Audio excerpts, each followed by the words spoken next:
मी एक दृष्टांत सांगत असतो. एक मनुष्य मोठा अहंकारी होता. सुंदर नदीचं पाणी वाहत होतं. सुंदर पाणी वाहत होतं. स्वच्छ पाणी, इतकं सुंदर पाणी की त्या पाण्यामध्ये खालचा तळ दिसत होता. इतकं सुंदर पाणी होतं. त्याला वाटलं होतं सगळे मला शरण येतात, सगळे मला घाबरतात. अलेक्झांडर प्रवृत्तीचा माणूस होता. हिटलर प्रवृत्तीचा माणूस होता. पाण्यात उभा राहिला, त्याचं प्रतिबिंब पडलं. पाण्याला म्हणाला, ए काय समजतोस, तहान लागली आहे मला, कळत नाही का तुला मी का आलोय? ते म्हणले, असं ताट उभं राहून तुला मिळायचं नाही, खाली वाक. समजलं का? खाली वाक, ओंजळ घे, हातात घे, माझ्या लेवलला ये.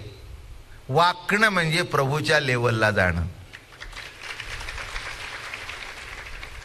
त्याच्या लेवलला जाणं, त्याच्या लेवलला जाणं. आपण म्हणतो ना, अजून पातळी गाठली नाही. संसारामध्ये वरची पातळी गाठावी आणि परमार्थामध्ये खालची पातळीला यावं. ओम नमोजी आद्या. कोण नमो? आद्या. वेदाने ज्याच्याबद्दल प्रतिपादन केले असा. ससंवेद्या आद्या आत्मरूपा देवा. परवाच्या प्रवचनातून देव शब्दावर चाललं होतं. देवाबद्दलच्या भिन्न भिन्न कल्पना आहेत. कोणाचा देव कोण, कोणाचा देव कोण, कोणाचा देव कोण. देवाची सुद्धा मजा आहे बरं का. लग्न झालं की बाईचा देव सुद्धा पालटतो.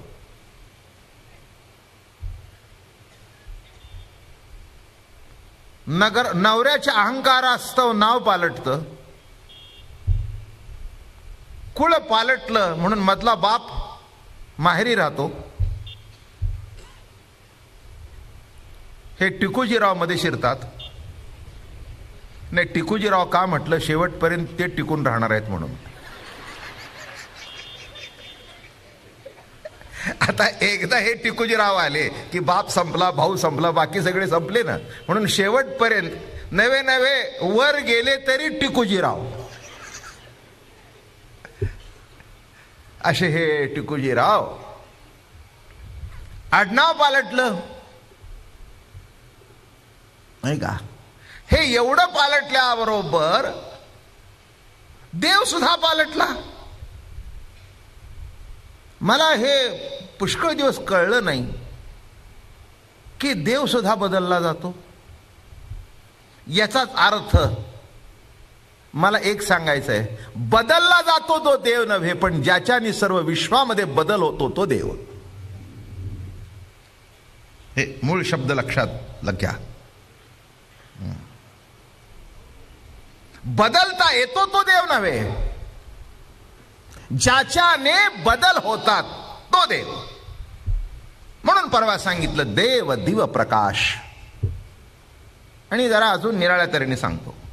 भागवतकार म्हणाले, सांडो निरूप नाम अभिमान, स्फुरे जे का उद्धवपण, ते मद हृदयस्थाचे रूप जाण, त्यासी तत्वा शरण रिगावे. कोण देव? जरा नीट समजून घ्या, त्याच्याकरता हे सगळे खटपट आहे बर का.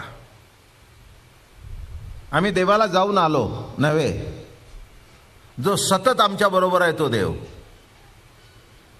जाऊन आलो नाही असं म्हणा, फार तर फार देवळात जाऊन आलो, पण देवाला जाऊन आलो म्हणू नका. देव जर तुमच्या बरोबर नसता देवळात जायला तर देवळापर्यंत पोचलाच नसता. काही काय माणसं भाग्यवान असतात, देवळाला जाता जाता अर्ध्या रस्त्यातच कचकतात. देवानी मध्येच सोडलं. म्हणून देव बरोबर आहे, देवळात जाता म्हणा, देव तर बरोबरच आहे, तो कधीही टाकत नाही. तुम्ही मानलं तरी ठीक आहे, न मानलं तरी ठीक आहे, आहे म्हणलं तरी ठीक आहे, नाही म्हणलं तरी ठीक आहे, असा जो कोणी आहे तो देव आहे. म्हणून चर्चा करण्याचं किंवा त्याला मानण्याचं असा काही प्रकार कुठे माझ्या दृष्टिकोनातून तर येत नाही. ज्याच्या अस्तित्वामुळे माझं अस्तित्व आहे, दिसू दे नाही तर न दिसू दे, नाही का. वारा दिसत नाही पण लागतो ना, कळतो ना. एक म्हणला मला थंड वारा आला. अरे म्हटलं वाराच दिसत नाही तर थंड आणि गरम कुठून? तर म्हणले महाराज तुमची ज्ञानेश्वरी तुमच्याजवळ ठेवा, माझं अंग थरथरतंय. अरे म्हटलं दाखव ना, दाखव ना. तो म्हणाला बाबा महाराज मी एकदा तुमच्या प्रवचनाला आलो होतो, तुम्हीच सांगितलं ना देव दाखवण्याचा विषय नाही तर देव अनुभवण्याचा विषय आहे. देव दाखवण्याचा विषय नाही तर देव अनुभवण्याचा विषय आहे. ज्याच्याने माझे श्वासोश्वास चाललेत, हाताचे करणे का पायाचे चालणे ते होय मज कारणे. कसं म्हणतायत महाराज? हाताचे करणे का पायाचे चालणे ते होय मज कारणे. हात हलतोय, पाय चालतायत, हे सर्व माझ्यामुळे होतं. किती देवाची कृपा आहे, किती देवाची कृपा आहे. आणि आम्ही म्हणतो आम्हाला देव ठाऊक नाही. देव दाखवला तर मान्य करू. जीवनामध्ये कितीतरी गोष्टी आहेत की ज्या आपण बघितल्या नाही पण मान्य करता. करताना मान्य. तुमच्या पोटात काय आहे हे तुम्हाला दिसतंय का? तरी पण डॉक्टरनी सांगितल्यावर मान्य करता ना. चुकीचं निदान केलं तरी मान्य करता, इतके शहाणे आहात. परवाच माझ्या फडावरचा एक माणूस उस्मानाबाद भागातला, त्याला झाला मलेरिया आणि त्या भागात चिकनगुनियाची साथ चालली होती म्हणून दिलं औषध चिकनगुनियाचं. इतकं आजारी पडलं की अजून बिछाण्यावरून उठत नाही. का? तर नको ते औषध दिलं म्हणून. आता बोलणं कळलं का? एवढी यंत्रणा पुढे गेली तर अजून रोग कळत नाही तर देव कसा कळावा? किती महान आश्चर्य आहे जगातलं, नाही का? हो. पण त्यांच्या शब्दावर विश्वास ठेवता. कारण का? फॅमिली डॉक्टर आहे. वकिलाच्या शब्दावर विश्वास ठेवता. केस हरला तर म्हणतो आहोत माझी खात्री आपण वर जाऊ, असं करत तो वर जातो पण निकाल लागत नाही. विश्वास ठेवता ना. मला एकच अजून कळत नाही की सर्वांच्या शब्दावर विश्वास ठेवता, मग साधू संतांच्या शब्दावर विश्वास का ठेवत नाही? नाही का? सर्वांचे शब्द तुम्हाला पटतात आणि ते सुद्धा काही येरागाबाळे साधू संत नाही. हातातून काय काढणारे नाहीत, पण हातात काय आहे हे दाखवणारे. आमची ही प्रांजळ कल्पना आहे साधू संतांच्या बद्दल, बरं का? हो. साधू संत संसारातल्या गोष्टी देतात असं मला वाटत नाही. पण एक सांगतो, त्यांची कृपा प्राप्त झाली तर बाकीच्या सगळ्या गोष्टी सहज होत जातात. त्यांची दृष्टी पडली आपल्यावर तर आपलं जीवन पालटतं. इतकी ताकद आहे, हे सामर्थ्य आहे. पण आपण सुद्धा कसं गेलं पाहिजे माहिती आहे का? तुका म्हणे जवळी न पाचारिता जावे, संत चरणी भावे रे गावया. साधू संताजवळ जाताना आमंत्रणाची वाट पाहू नये, न बोलवता जावं. आम्हाला बोलवलं नाही, अरे काय लग्न बिग्न आहे काय? बघा इथला माणूस कुणाला बोलवलंय का? बिलकुल बोलवलेलं नाही. आवड आहे, धावत येतात बिचारे, लांबून लांबून येतात. मला तर काल कळलं काही मंडळी सातारून येत आहेत रोज. 2-4 मंडळी सातारून येतात. ते म्हणाले गाडी पकडतात, इथे येतात, कार्यक्रम ऐकतात, बरोबर पुढची गाडी पकडतात, 2 दिवस 11 वाजेपर्यंत घरी जातात, 11 साडे 11 पर्यंत. काही नगरची मंडळी भेटली, काही नाशिकची मंडळी भेटली. ते म्हणाले पेपरमध्ये जाहिरात बघितली, आम्ही आलो. मला एकच वाटलं, येण्याकरता आमंत्रण लागत नाही, परमार्थ करण्या फक्त आवड लागते. आणि म्हणून तुम्ही रोज येता, त्याचा मला आनंद आहे, मोठं कौतुक आहे, कौतुक आहे. पुन्हा सांगतो, हा कार्यक्रम फुकट ठेवलाय म्हणून येतात असं नव्हे. हा कार्यक्रम फुकट ठेवलाय म्हणून येतात असं नव्हे. मी कधी असं त्याचं विश्लेषण केलं नाही. माझं विश्लेषण एकच आहे, आवड आहे म्हणूनच येतात. हो, वस्तुस्थिती आहे. आवडीशिवाय कोण वेळ काढतो? आवडीशिवाय एक कार्यक्रम ऐकण्याकरता 2-4 तास कोण घालवतो? भाग्यवान आहात, भाग्यवान आहात. का म्हटलं मी? ज्या प्रभूने जिवंत ठेवलं त्याच्याबद्दल ऐकण्याची आवड तुमच्या अंतःकरणामध्ये प्रगट होणं, याच्यापेक्षा आणखीन भाग्य तरी कोणचं? किती गोड लिहितात महाराज. म्हणाले, भाग्य तरी नव्हे धनपुत्र दारा, निकटवास बरा संतापाई. का संतांच्या जवळ निकटवास असावा? तर संतांच्या जवळ आपल्यात नांदणाऱ्या देवाची आपल्याला ओळख होते. काय ईश्वरी सत्तेचा चमत्कार आहे. नुसतं आकाशातले तारांगण बघा, काय आनंद वाटतो. टाटा बिर्लानी केलेलं ते तारांचं मंडल बघून आपण तिकीट काढून बघायला जातो. अगदी आकाशासारखं वाटतं ना. म्हणजे कृत्रिम केलेलं बघण्याकरता तिकीट काढून जाता, आणि जे फुकट आहे तिथे वर बघायला सुद्धा पुरसत नाही.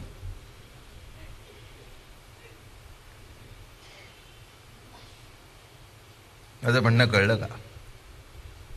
ते बघायला जाता, जा, जरूर जा, जरूर जा. नाही असं काही नाही, मी जाऊन आलो, बघून आलो. कशा करता सांगितलं? त्याचं कौतुक वाटतं. पण निळनिळे तारे आकाशामध्ये रोज चमकतायत. काय ईश्वराची मजा आहे, नाही नाही का?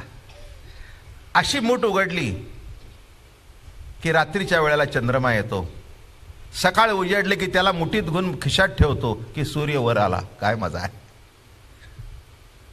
काय तारामंडल आहे. अगदी शब्दशः अर्थाकडे जाऊ नका, त्यातला विलास बघा सांगण्यातला. नाहीतर म्हणाल असा कुठे असतो का? मी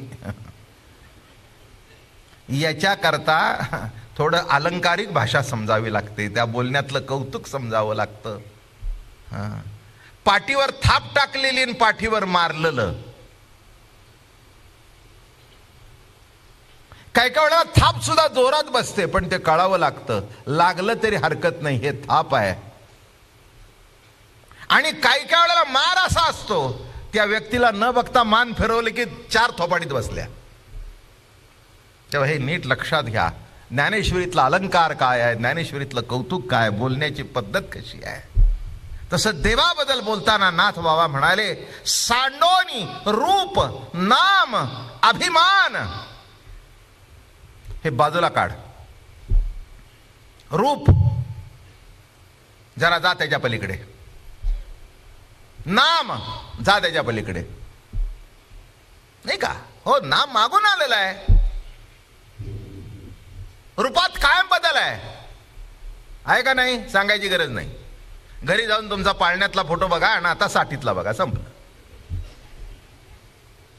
लग्नातला बघा, बायकांनी आपले बघावे लग्नातले. अगदी नवऱ्याने सडपातळ म्हणून केली.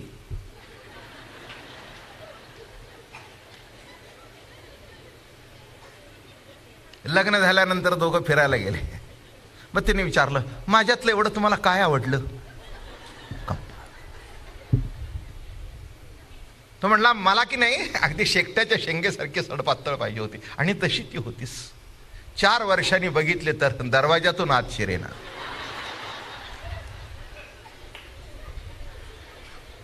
आता काय सांगावं मंडळी, किती आश्चर्य आहे. मी रूप सांगतोय, दुसरं काहीही सांगत नाही. आहे का रूप? हा, मग हे पहिली बघितली तिचं रूप, नंतर 2-4 पोरं झाल्यावरचं रूप, मग काय म्हणाला तुझे दात थोडी एकही शिल्लक राहिलं नाही. काय दात, रूप रूप. ते म्हणताय जे नाशिवंत आहे ते बाजूला काढ. सांडोनी रूप नाम,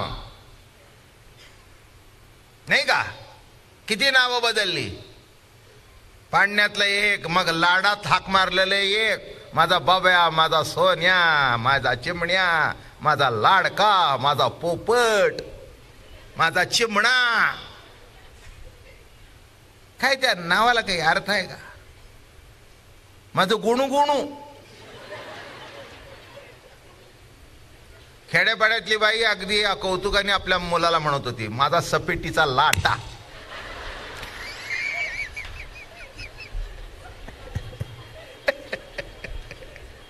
सपेटीचा लाटा. आता काय सपेटीचा लाटा? मी तिला विचारले याचा अर्थ काय? म्हणले बाबा महाराज तुम्ही मध्ये तोंड घालायचं नाही. अहो, असल्या शब्दाचे अर्थ करायचे नसतात. मला काही येडी बागडीला काही मोठी मोठी नावं येत आहेत काय? माझ्या हातात रोज पीठ आणि कणिक असतं, सपिटी असतं. फार माझा जीव आहे त्याच्यावर, म्हणून माझा सपिटीचा लाट. काय सांगितलं? सांडोनी रूप. हसत खेळत जाऊया, आनंद लुटत जाऊ द्या. इथे कुठे? आत्ताच मी सांगितलं आमच्या आप्पांना. काय कुणाला त्या ब्रह्मा वाचून माये वाचून नडलंय? जे सांगतात त्यांना तरी नीट कळलंय का? ते आपला अभ्यास सांगताय, प्रतिती नाही. नाही का? आपला अभ्यास सांगतोय, प्रतिती नाही. त्याला विचारायचं म्हणला. आमच्या नाथांच्या बाबतीत गोष्ट आहे. आमचे नाथ बाबा, थोडीशीच सांगतो, पुढचं सांगत नाही, तेवढंच सांगतो. नाथ बाबांना कीर्तनाची फार आवड. 5-6 वर्षाचे होते. पैठणला एक हरदाशी बुवा कीर्तनाला आले आणि त्यांच्या कीर्तनाला नाथ गेले. त्यांनी सांगितलं, महाराज जाहीर ते काला ते ठाई मनुष्य जन्माचं सार्थक जर असेल तर सद्गुरू भेटण्यामध्ये आहे. सद्गुरू भेटल्याशिवाय तरणोपाय नाही. झालं, नाथ बाबांनी तेवढा शब्द पकडला. कीर्तन झाल्यावर त्यांच्या पायावर डोकं ठेवलं आणि म्हणले, महाराज मला सद्गुरू कुठे भेटेल? ते म्हणले, बाबा अजून मलाच भेटला नाही तर तुला कुठून सांगू? माझं म्हणणं कळलं काय? असं खूप सांगता येतं, त्याच्याबद्दल काही प्रश्न नाही आहे. तसं नाही आहे. आनंद लुटत लुटत एक एक शब्द तुमच्या पुढे मांडीन. सांडो आणि रूप. रूप आपोआप सांडलं जात आहे, बदलत जात आहे. आपलंच रूप बघा, आपले फोटो बघा. जन्मलेल्या दिवसापासून आज सोय आहे. The first snap, first day. बरं का? अगदी पाळण्यात जाऊन, आता काय डिजिटल झाले, तिथे जाऊन काढतो. सांगता हे बघ, पहिल्या दिवसाला असा होता, अजून असे डोळे सुद्धा मिटलेले होते. मग करत करत करत अल्बम जर बघितला, किती बदल, किती बदल, किती बदल. रंगात बदल काय, रूपात बदल काय, बदल बदल बदल होत गेला. म्हणून नाथ म्हणाले, जरा बाजूला ठेव. सांडोनी रूप नाम. काय नामात आहे? बदलता येतं ते. एखाद्याला एखादं नाव आवडलं नाही ना, तर तो कायदेशीर रित्या तर का बदलून घेऊन येतो. बदलता येतं त्याला कायदेशीर रित्या. ते गव्हर्नमेंटचं काय म्हणतात त्याला? गॅझेट. गव्हर्नमेंटच्या गॅझेटमध्ये दिलं की नाव बदललं. त्याच्यामध्ये काही विशेष करायचं काही कारण आहे? म्हणजे ते बदलता. हो, काही काही माणसांना आपली आडनावं आवडत नाहीत, कारण आडनावावरून जात कळते. म्हणून त्यांना जर ते लपून ठेवायचं असेल तर ते आपलं आडनाव अमकं तमकं गोलमेल करून बदलून टाकतं. मग शेवटी तो गॅझेटमध्ये दिलं की ते बदललं. तसं मला सांगा, रूप बदलता येतं, नाम बदलता येतं. अजून एक टाक, अभिमान. रूप टाक बाजूला, नाम काढ बाजूला. आता अहंकार हे फार मोठा अवघड आहे. माणसाला सर्व टाकता येतं, पण त्याच्या ठिकाणी जो अहंकार आहे, तो अहंकार टाकणं मोठं अवघड आहे. किंबहुना अहंकाराचा परिपोष नामे सध्याचं जीवन. माणूस अहंकारावर जगतोय. प्रत्येकाला वाटतं मी करतो म्हणून होतोय, माझ्याशिवाय. काही काय म्हातारे तर, माफ करा मला, आता तुमच्यावर प्रेम आहे, मी म्हाताऱ्यांच्या ओळीतच आहे, 71 चालू आहे आता. तेव्हा मी काय अगदी तरण्यांच्या ओळीत मोडतो असं नव्हे, पण बोलायची सवय असते. कार्ट्यानो, मी एकदा वर जाऊ द्या म्हणजे तुम्हाला कळेल. जा ना. काय कोणाचं अडलंय. उलट नको ते बोलून मध्ये तोंड घालता त्यापेक्षा हा जावा. माझं बोलणं कळलं का? माणूस म्हणतो माझ्याशिवाय काय होतं. अरे वृक्षाचेही पान हले जाची सत्ता. पुढचा आहे का, राहिली अहंता कोठे मग. काय प्रमाण देताय जगद्गुरु. अरे वृक्षाचं सुद्धा पान त्याच्या सत्तेने हाडतं, आणि मग मी करतो माझ्यामुळे चालतं. कुठे अहंकार राहिला तुझा. नेहमी सांगत असतो मी, माणसाचा अहंकार कुठपर्यंत चालतो माहितीये का? जीवनामध्ये यश मिळतं तिथपर्यंत.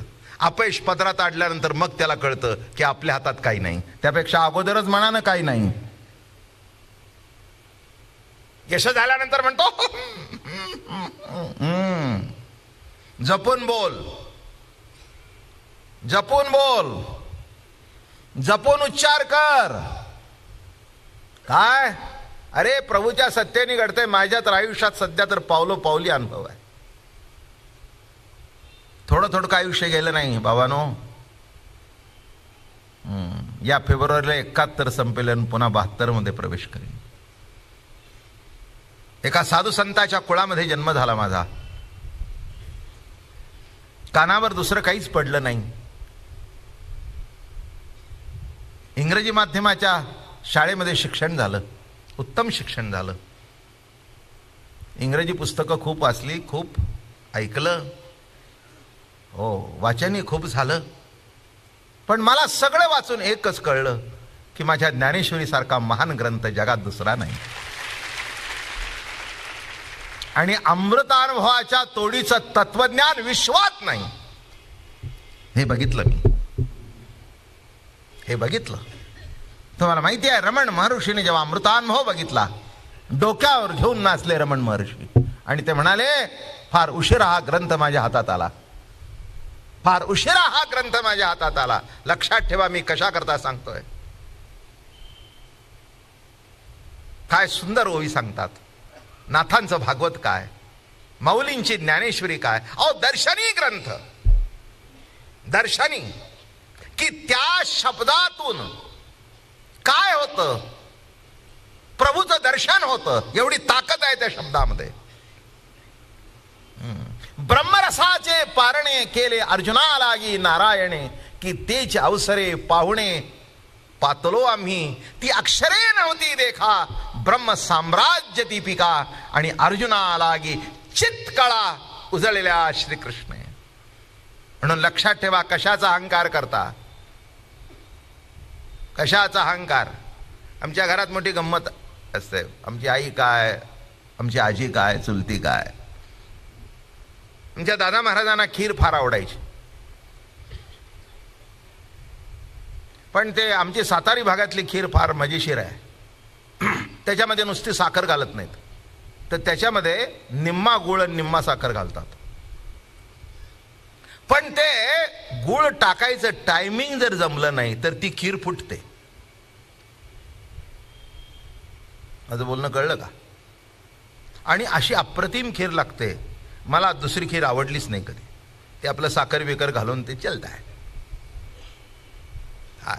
उत्तम दूध आटवावं, थोडासा तांदळाचं पेज त्याच्यामध्ये असते, आणि मग गूळ आणि साखर. पण ते गूळ घालायचं जर टायमिंग जमलं नाही तर ती फुटल्याशिवाय राहत नाही. म्हणून मला आठवतं आमची आजी, आता जुन्या बायका ह्या, आमच्या चुलती, आमची आई खीर करायला लागली की नाही, पांडुरंगा नीट होते बरं का. पांडुरंगा नीट हो बर का, महाराज माऊली नीट होऊ द्या बर का. मी म्हटलं आमच्या आईला कुठे कुठे देवाला कामाला लावतेस का बस. ती म्हणली मी कामाला लावत नाही, आज एवढी माणसं जेवायला येणार आहेत, तुझे आजोबा केवढे मोठे सत्पुरुष आहेत, त्यांनी सांगितलं बिघडलं तर कसं होईल, म्हणून हे आमच्या हातात नसतं. अनेक वेळेला आम्ही करायला गेलो पण फुटली, पुन्हा दुसरं दूध आणून करता करता पंचायत झाली. माझं बोलणं समजतंय का. साधा स्वयंपाकातला भाग आहे तो सुद्धा नीट होण्याकरता अहंकार बाजूला सारावा लागतो. मी केला असं म्हणूच नकोस, करता देव हाचे निर्धार, ही अध्यात्माची परिसीमा आहे. किती तुम्हाला वेदांत कळतो, किती सांगता, किती वेदाच्या रुच्या पाच आहेत. उलट त्याचं पाठांतर झाल्यानंतर म्हणतो I am the only one in Pune city. उगीच मेजाच मारू नकोस. मोठे मोठे वेद पाठकांना काल मी विचारलं, त्यांना मी आता खूप येतात, आयुष्य गेलं त्याच्यात कारणाने. एकाला मी विचारले म्हणतात ते तुम्हाला कळतं का. पंढरपूरचे एक म्हणाले, ते म्हणले बाबा महाराज मी शाळेत संस्कृत शिकवतो, बाकीचं संस्कृत मला कळतं. भागवतातलं संस्कृत श्लोक कळतात, पण वेदाचं संस्कृत निराळ आहे, त्याचं व्याकरण सुद्धा निराळ आहे, साधा आम्हाला कळत नाही. आणि पाठ म्हणतो, कळलं का. म्हणणं आणि कळणं जमीन आसमानचा फरक आहे.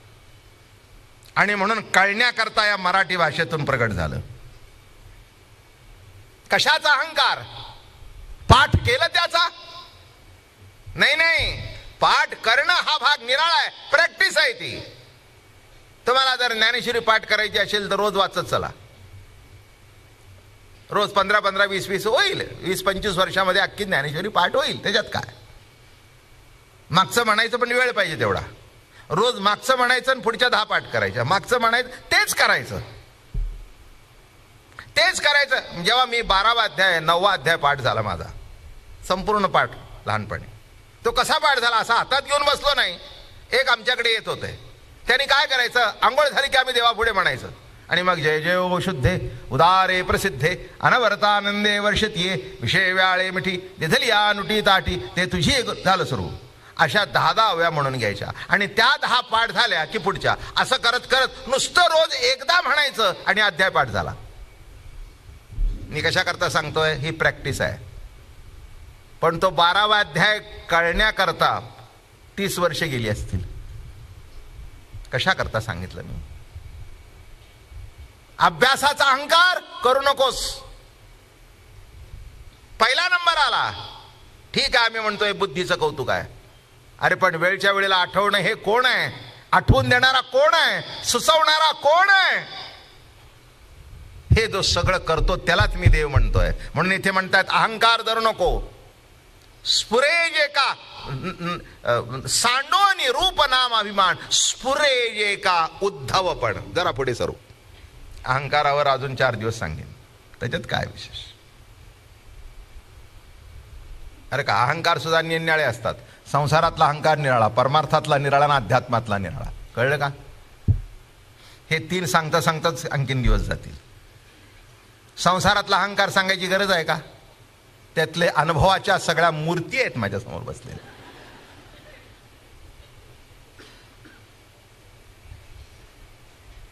नाही का.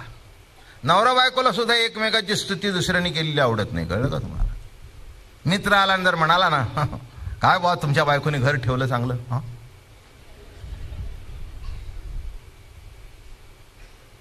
एकमेकाला एकमेकाची स्तुती केलेली आवडत नाही असं घर आहे. संसारातला अहंकार कशाला सांगता ते तर तुम्हाला माहिती आहे. परमार्थातला अहंकार माणसाला असं वाटतं एवढं मी केलं, मी केलं, मी योग करतो, मी जप करतो, मी तप करतो, मी स्नान करतो, मी संध्या करतो, मी सोळं पाडतो, मी कोणाच्या हातचं खात नाही. अरे कशाचा अहंकार करतोस. कोणाच्या हातचं खात नाही म्हणतो, शेवटी हॉस्पिटलमध्ये गेल्यानंतर कोणाच्या हातचं पाणी प्यावंच लागतं ना. अगदी कितीही काही पाळलं तर अहंकार कधी धरू नका. लक्षात ठेवा. परमार्थातला अहंकार माणसाला असं वाटतं मी अभ्यास केला, मी अमकं केलं, द्या सोडून सगळं. आणि आध्यात्मिक अहंकार सांगू का, मी ब्रह्म, हा आध्यात्मिक अहंकार पुष्कळ सांगण्यासारखा आहे. म्हणून या ठिकाणी महाराज म्हणाले, ह्या सगळ्या अंकारातून बाहेर पड आणि स्फुरे जे उद्धवपण तोच देव. मी उद्धव, मी उद्धव, मी उद्धव. चला, तुमच्याकरता माझ्याकरता समजण्याकरता मी बाबा महाराज, मी बाबा महाराज. तसं तुम्ही कोणतरी प्रत्येक जण म्हणता मी अमका आहे, अमका आहे. त्या नावाने हाक मारला की लाखातून ओ देता, लाखातून ओ देता. म्हणजे मी उद्धव, स्फुरे जे का उद्धवपण, मी उद्धव, मी उद्धव, मी उद्धव, मी उद्धव, असं जे स्फुरण आहे तिथेच मी आहे. ते मद हृदयस्थाचे रूपदान. लक्षात ठेवा, हे शब्द तुम्हाला कोणत्याही वाङ्मयात भेटायचे नाहीत. तुम्हाला हृदय शब्द भेटेल, पण या नाथांच्या वाङ्मयामध्ये हृदयस्थ शब्द भेटेल. फार अपूर्व शब्द आहे, हृदय आणि हृदयस्थ. हृदय हे ते ज्याच्याने चालतं, हृदयस्थ. किती जवळ जोडून दिलं बघा. ते मद हृदयस्थाचे रूपदान. देव, देव हृदयस्थ, सर्वभूतांचा हृदयस्थू तोच श्री कृष्ण परमात्मा नाथू. सर्वभूतांचा हृदयस्थ परमात्मा आहे, या ठिकाणी आहे. म्हणून इथे हात गेला, इथे हृदय आहे, आणि हृदय बंद पडल्यानंतर सर्व संपलं. आणि तो ज्याच्या सत्तेने चालतो तो हृदयस्थ इथे आहे.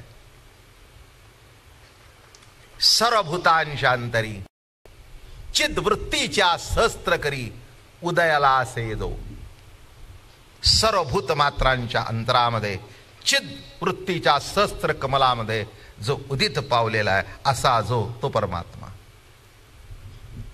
आहे का नाही. कळणं न कळणं दिसणं हा पुढचा भाग आहे. कळणं न कळणं हे पुढचं काय. काय म्हटलं मी, पहिल्यांदा आहे हे गृहीत धरा. आहे हे मान्य केल्याशिवाय पुढचं नाही. तुम्ही जर नाहीच म्हणला मग अवघड आहे, अवघड आहे. तो आयुष्यभर राहतो पण लपून राहतो.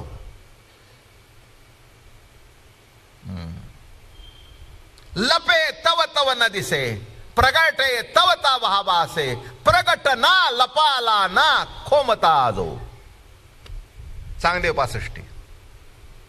लपे तव तव न दिसे, प्रगटे तव तव भासे, प्रगट ना लपाला ना न खोमता जो.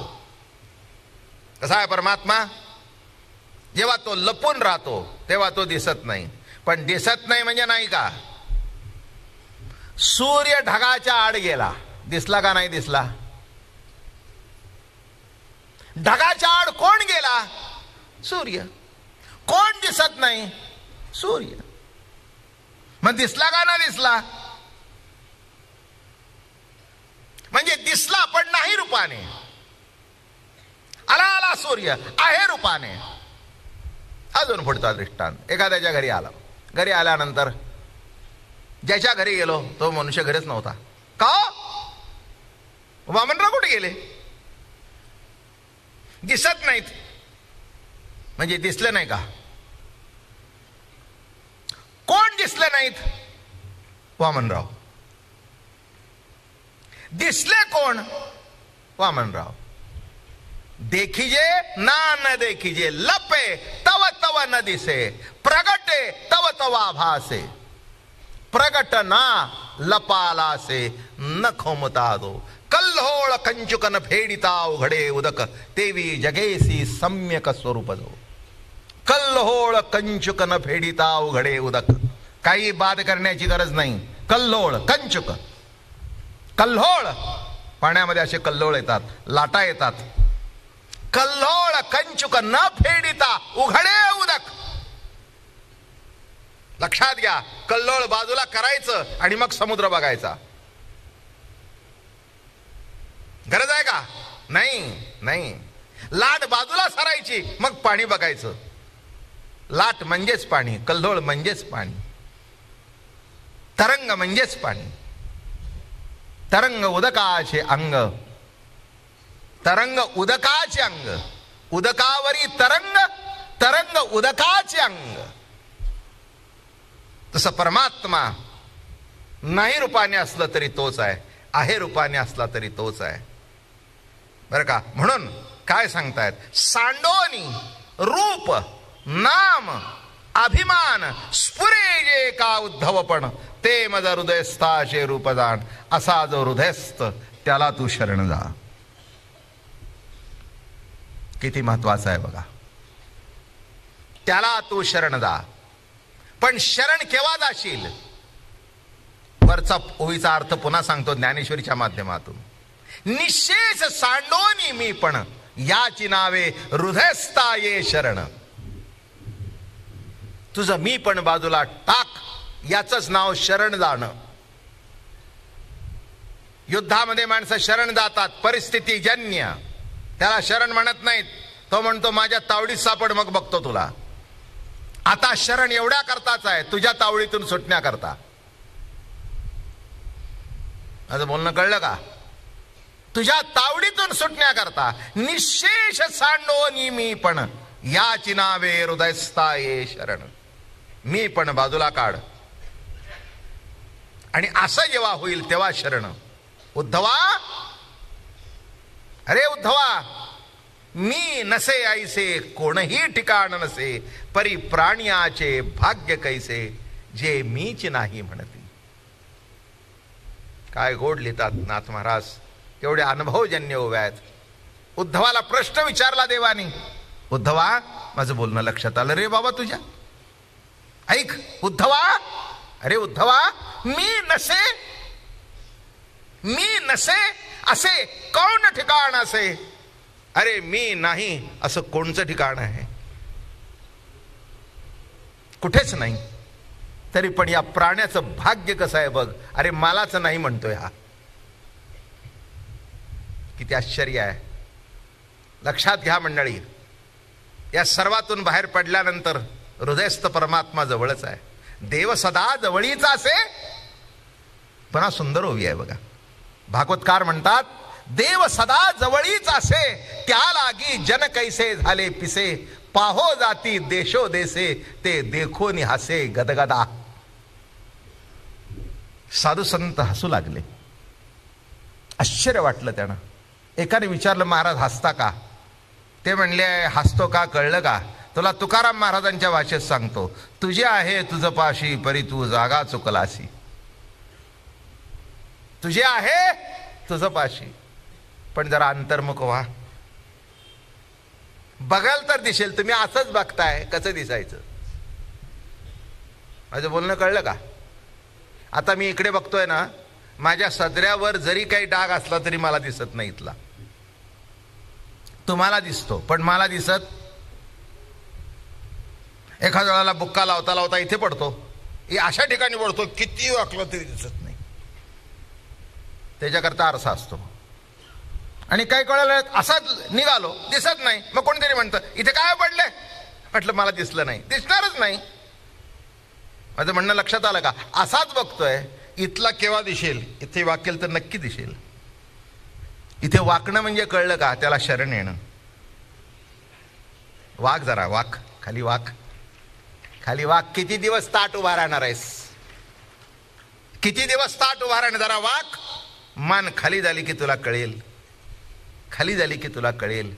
मी एक दृष्टांत सांगत असतो. एक मनुष्य मोठा अहंकारी होता. सुंदर नदीचं पाणी वाहत होतं. सुंदर पाणी वाहत होतं. स्वच्छ पाणी, इतकं सुंदर पाणी की त्या पाण्यामध्ये खालचा तळ दिसत होता. इतकं सुंदर पाणी होतं. त्याला वाटलं होतं सगळे मला शरण येतात, सगळे मला घाबरतात. अलेक्झांडर प्रवृत्तीचा माणूस होता. हिटलर प्रवृत्तीचा माणूस होता. पाण्यात उभा राहिला, त्याचं प्रतिबिंब पडलं. पाण्याला म्हणाला, ए काय समजतोस? तहान लागली आहे मला, कळत नाही का तुला मी का आलोय? ते म्हणले, असं ताट उभं राहून तुला मिळायचं नाही, खाली वाक. समजलं का? खाली वाक, ओंजळ घे, हातात घे, माझ्या लेवलला ये. वाकणं म्हणजे प्रभूच्या लेवलला जाणं, त्याच्या लेवलला जाणं, त्याच्या लेवलला जाणं. आपण म्हणतो ना अजून पातळी गाठली नाही. संसारामध्ये वरची पातळी गाठावी आणि परमार्थामध्ये खालची पातळीला यावं. संसारामध्ये तुम्ही किती प्रगती केली हे महत्वाचं आहे, आणि परमार्थामध्ये केलेली प्रगती मी केली नाही, तो प्रभू करून घेतो, इतकं खाली यावं लागतं. म्हणून वाकल्याशिवाय परमार्थ नाही आणि ताट राहिल्याशिवाय संसार नाही. असं ह्या दोन्हीची दोन उत्तर आहेत. मग शेजारचा प्रधान म्हणाला, महाराज मरायचंय का? कालपासून पाणी पिला नाही, आता वाका. वाकल्यानंतर पाणी म्हणालं, पी रे, किती पाहिजे तेवढं पी, किती पाहिजे तेवढं पी, तुझ्या अख्ख्या सैन्याला पाचतो मी पाणी, पी पी पी. बरं वाटलं कुठेतरी वाकलास, बरं वाटलं. तसं इथे हृदयावर नजर जायची असेल तर मान वाकडी केल्याशिवाय नाही, असंच वाकावं.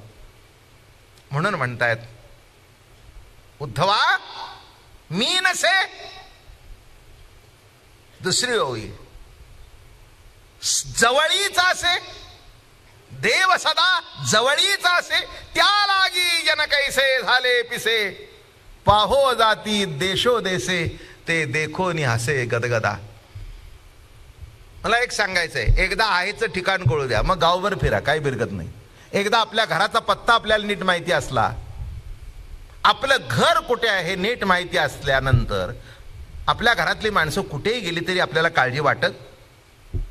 मुलांना कुठपर्यंत आपल्याला काळजी वाटते, आपलं घर त्याला नीट माहिती नाही तिथपर्यंत. बरोबर आहे ना? बरोबर आहे ना? पण घर ठाऊक झालं की काळजी करायचं कारण नाही. मग वडिलांनी काय केलं, त्याची परीक्षा घेण्याकरता एकदा भर मार्केटच्या बाजारामध्ये, तोच म्हणायचा मला सगळे रस्ते माहिती आहेत, एकदा भर मार्केटच्या बाजारामध्ये त्याच्यापासून लांब निघून गेले आणि मग तो काय करतो ते बघितलं. मग त्याने हळूहळू हळू गल्लीतून बरोबर आला, पाठीवर ताप टाकले, आता तुला कळलं, आता जा कुठेही. तसं मुळातला देव कळावा, मग केवढ्या तीर्थयात्रा करायच्या तेवढ्या कराव्यात.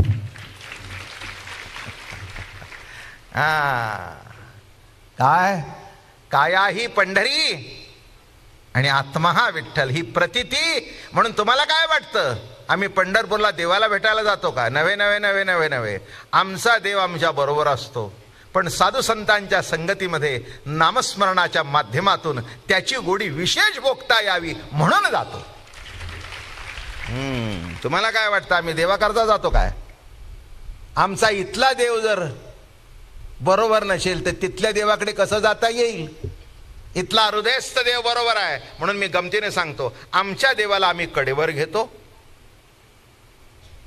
आणि सगुण देवाच्या दर्शनाला जातो. आणि मग तिथे काय होतं, देव पहावया गेलो आणि शेवटी देवची होऊन ठेलो. देव पहावया गेलो, तिथेच थांबले. काल जो अभंग म्हटला, सामोरा की पाठी मोरान कळे, ठकच मी पडले काय करू, तिथेच थांबला. बघितल्यावर कोणाचं दर्शन झालं, कळलं इथेच आहे, इथेच आहे. देव परिच्छिन्न नसतो, आपल्या जवळच असतो. दाखवणारा कोणतरी, एका देव शब्दाच्यावर निरूपण चाललंय, नीट तरी कळून घ्या, त्याच्याकरताच ही परप्रवचन आहेत. पहिल्यांदा निर्गुण निराकार देव कळू द्या, मग देवा तुची गणेशू पुढचा सांगतो सगुण. पण पहिल्यांदा जर मूळ देव कळला नाही तर मग तुम्हाला हा देव तो देव तो देव तो देव तो देव काही नाही, मग काही फरक पडत नाही, काही फरक पडत नाही. बरं का? तुका म्हणे गरगरा फिरे आणि भोवंडीने दमजिरे. इकडे फिरतोय तिकडे फिरतोय तिकडे फिरतोय. मला एकच सांगायचं, मूळ कळू दे, मग कुठेही फिर. काय उशीर झाला रात्री 10,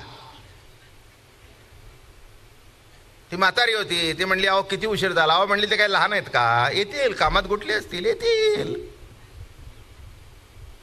येतील. हा, ते काय चुकणार आहेत का. नाही ग, मला आपले अहो तितक्यात आले.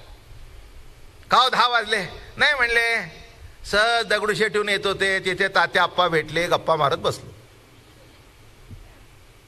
बरोबर आहे ना. अशी कितीतरी माणसं, तुमचा तो अड्डाच आहे तिथे. रात्री 12-1 वाजेपर्यंत टाळ्यावर टाळ्या देत माणसं बसलीत. हे काय चाललंय, उत्सव काय चाललंय, हे भेटले, ते भेटले, ते भेटले, ते भेटले. आणि मग काय उठता आलं. माझं म्हणणं कळलं का. कुठेही जाऊ दे, फक्त एवढं कळू दे. चला एक मस्त गोष्ट सांगतो, छोटीशीच पण मार्मिक. रवींद्रनाथ टागोरांनी आपल्या गीतांजलीमध्ये लिहिलंय. फार छोटीशी कथा, पण अशी मार्मिक कथा आहे की बस.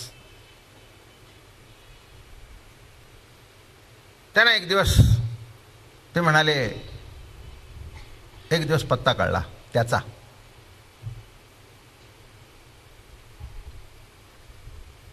पत्ता कळला.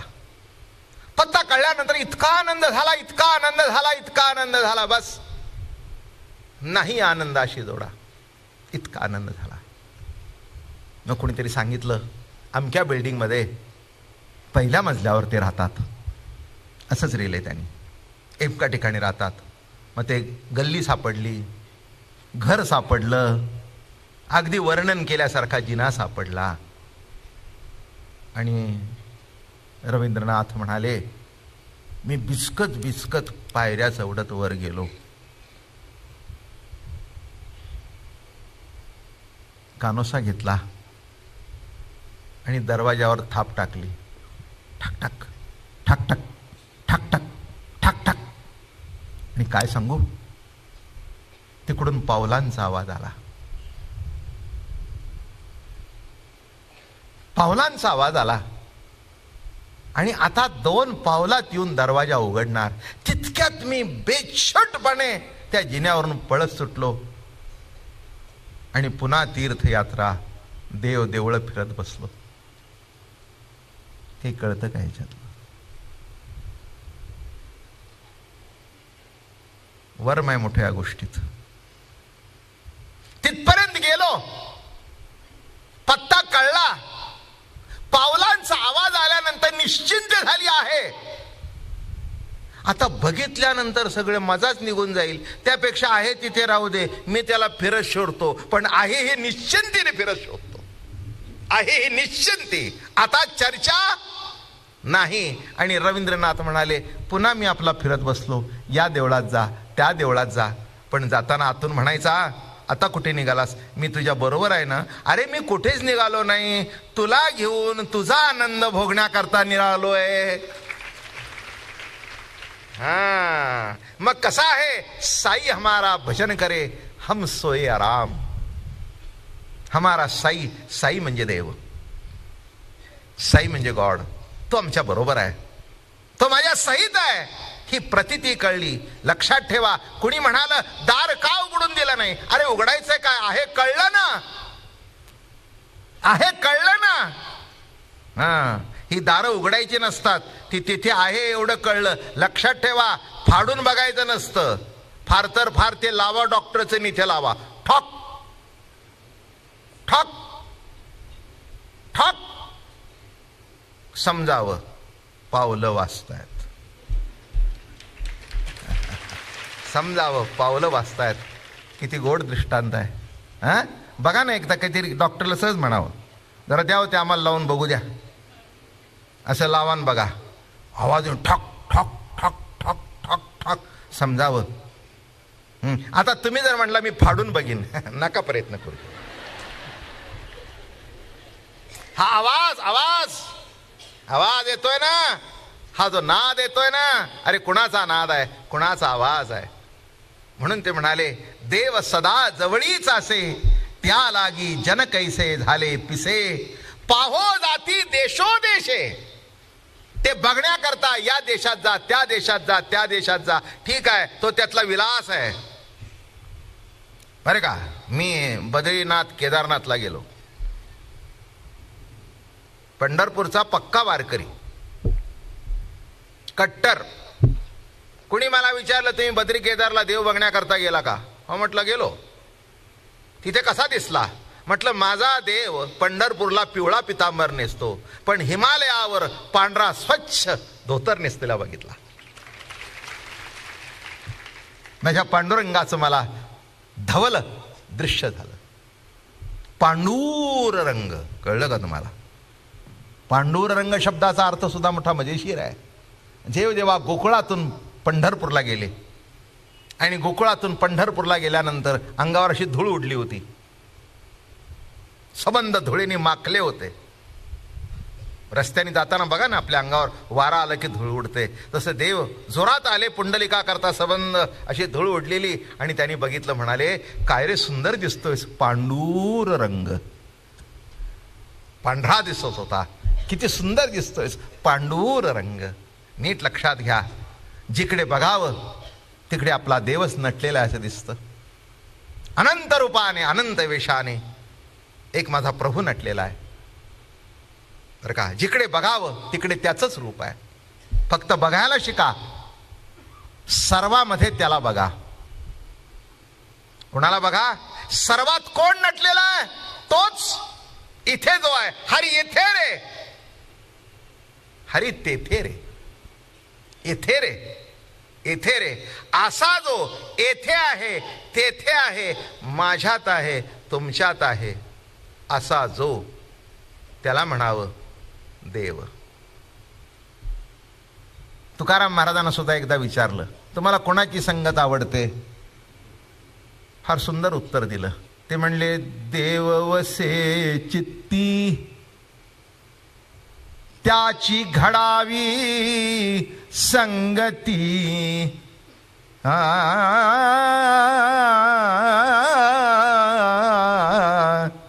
त्याची घडावी संगती, ऐसे आवडते मना मना, ऐसे आवडते मना. याच्यात वर्म कळलं का? देव सर्वात आहे, पण अशांची भेट घडव की ज्यांच्या चित्तात आहे. जरा पुढे सरकलो मी. काय म्हटलं मी? देव सर्वात आहे, पण चित्तात किती जणांची आहे? तेव्हा कुणाची संगत घडव? देव ज्यांच्या चित्तात आहे, आणि ज्यांच्या चित्तात आहे अशांची संगत घडल्यानंतर मला माझ्यातल्या देवाची ओळख घडेल. माझ्यातल्या देवाचे गळोत म्हणून सर्व सुखाचा आराम, सर्व सुखाचा आराम किंवा त्याच्या पुढे सुंदर होऊ आहे. त्यामध्ये हृदयस्थाचे ठाई भजनशीळ कोणीच नाही. शिणता बाह्य उपायी जना पायी पडतात. त्यामध्ये हृदयस्थाचे ठाई, असा जो मी हृदयस्थ परमात्मा, त्याच्या ठिकाणी उद्धवा अरे कुणाचंही लक्ष नाही रे, कुणाचंही लक्ष नाही रे. ते म्हणाले, देवा असं का घडतं? असंच आहे म्हणाले. असंच आहे रे बाबा, माझ्यामुळे सगळं आहे, पण मलाच कुणी ओळखत नाहीत, मलाच कुणी ओळखत नाही. देवा असं का घडतं? काही नाही म्हणाले. एक ओवी आहे, ईश्वरा वाचोनी काही जे आणि के एकलाणी नाही ते, एकची बुद्धी पाहिजे अर्जुना जगी एरते दुर्मती. का? अविवेकी निरंतर रमती. विषयामध्ये अडकला, कामामध्ये अडकला, क्रोधामध्ये अडकला, दंभामध्ये अडकला. ज्याच्यामध्ये अडकायला पाहिजे त्याच्यात अडकला नाही. घरामध्ये सुद्धा एकमेकांमध्ये प्रेमात अडकावं. ठीक आहे, पती पत्नी आहेत, काही काळ देहाचं आकर्षण असतं, कुणीच सुटला नाही त्याच्यातून. पत्नीला पतीचा आहे, स्त्रीला पुरुषाचा आहे, पुरुषाला स्त्रीचा आहे. पती पत्नीला आकर्षण आहे, पण कालांतराने जरा देहाच्या पलीकडे जा आणि अंतरंगात असलेलं प्रेम बघ. तिथे देह मागे सरला बघा, तिचं रूप मागे पडलं. ज्या रूपात तिला पास केली होती ते रूप आता राहिलं नाही. ज्या रूपात तिने त्याला बघितला होता ते रूप राहिलं नाही. पण त्यावेळेला नुसतं एकमेकाच्या रूपाचं आकर्षण होतं, आता रूप बाजूला सरलं, उरलं फक्त प्रेम. उरलं फक्त प्रेम. बरं का, तिला जाणीव झाली की आता हा जास्ती दिवस राहत नाही. तिचं अंतःकरण भरून आलं.